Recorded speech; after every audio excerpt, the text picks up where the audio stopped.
김건희 여사 목소리가 이렇게 공개된 거는 처음이었던 것 같아요. 이게 탄핵을 전후한이 전국에 어떤 영향을 끼칠까요? 저는 명태균 씨를 만나본 적도 없고 예. 알지도 못했습니다. 그렇지만 이제 대통령 선거 과정에서 저는 조직본부를 하고 있었고 그러나 가장 부인할 수 없는 진실은 뭐냐면 대통령 선거 정도 되면은요 너무나 많은 사람들이 선거에 영향을 끼칠 수 있다. 또 어떤 인연의 소개로 후보 주변으로 몰려듭니다.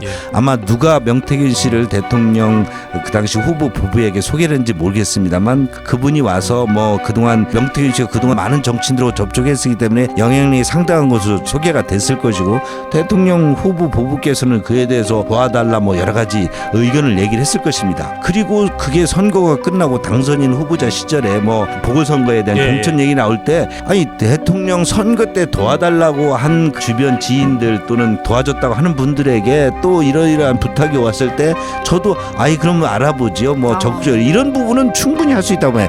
그 범위가 얼마나 되는지 실제 공천에 얼마나 개입되는지 그건 잘 모르겠습니다만 그런 얘기를 오고 갈 수 있는 대화들은 저는 충분히 있을 수 있다고 생각해요. 그런데 우리 당이 공당입니다. 이름을 여러 차례 바꾸고 했지만 국민의힘은 엄연한 공당이고 보궐선거든 그게 본선거든 총선이든 대선이든 분명한 공천 절차를 거치게 됩니다. 그 공천 절차 거치면서도 누구를 좀 도와달라 하는 것들은 수도 없이 많은 부분에 있어서 공천관리 심사위원장한테 그런 부분들을 다 감안해서 심사위원과 심사위원장이 결정을 하는 것이죠. 그렇기 때문에 통화를 했다 무슨 뭐 저기 했다 이런 것이 그 통화록이 엄청난 대한민국 정치사를 뒤집을 만한 무슨 뭐 로비가 있었고 선거 개입을 했고 이런 거라고 보는 것이 저는 그 자체도 프레임이다 이렇게 보는 거죠.